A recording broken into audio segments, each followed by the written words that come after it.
सभी को जय जिनेंद्र। भक्तामृत स्तोत्र के इस क्रम में अभी तक हम क्रमशः 44 श्लोकों का अध्ययन एक एक वीडियो के माध्यम से कर चुके हैं।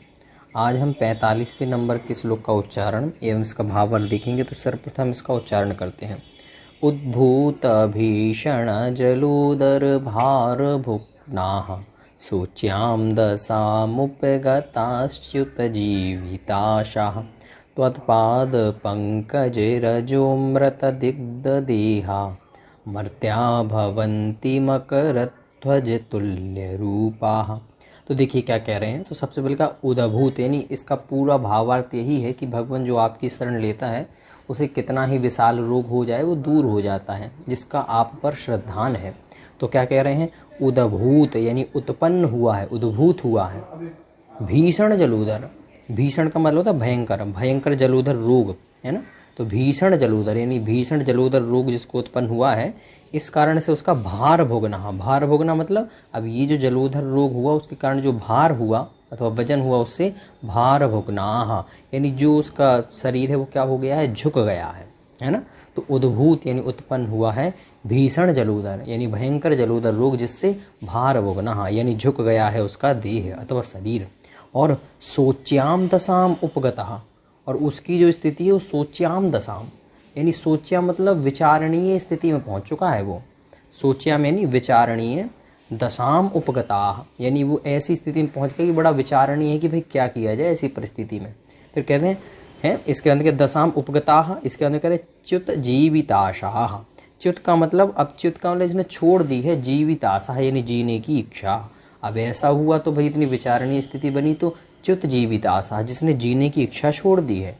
जलोदर रोग हुआ है उसका भार भोगना, उस रोग से उसका जो देह है वो झुक गई है।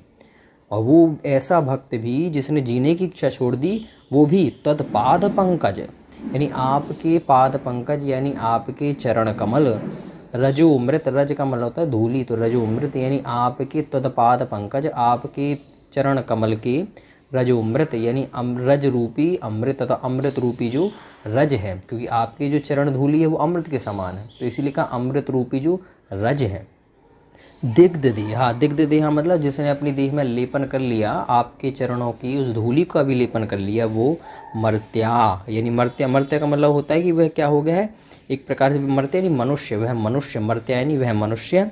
भवंती, भवंती मतलब होता है अथवा हो जाते हैं, क्या हो जाते हैं, मकरध्वज। मकरध्वज का मतलब मकरध्वज के समान अथवा कामदेव के समान। कामदेव एक सुंदर व्यक्तित्व को कहा जाता है। तो वही कह रहे हैं कि इतना जिसको जलोदर रोग हो गया है वही आपके चरण कमल के अगर रज को ग्रहण कर ले, अपने शरीर में लगा ले तो वह मर्त्या, वह मनुष्य भी भवंती यानी हो जाते हैं, क्या हो जाते हैं, मकरध्वज तुल्य रूपा यानी मकरध्वज का मतलब कामदेव के तुल्य रूपा, तुल्य रूपा यानी उसके समान हो जाते हैं। तो कितना अच्छा श्लोक है कि जिसको इतना जलोदर रोग उत्पन्न हुआ है, उद्भूत भीषण जलोदर और भार भोगना, उस भार से वो झुक चुका है।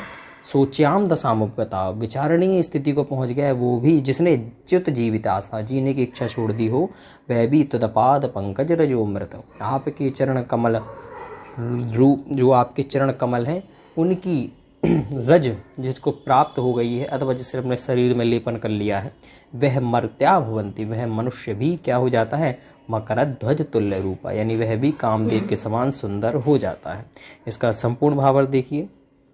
हे नाथ, आपके चरण कमल की धूली को लगाने से महाभयंकर जलोदर आदि रोग भी दूर हो जाते हैं तथा शरीर कामदेव के समान सुंदर दिखाई देने लगता है। तो इस प्रकार से एक एक शब्दों का अर्थ भी आपने देख लिया और संपूर्ण भावार्थ भी। सभी को जय जिनेंद्र।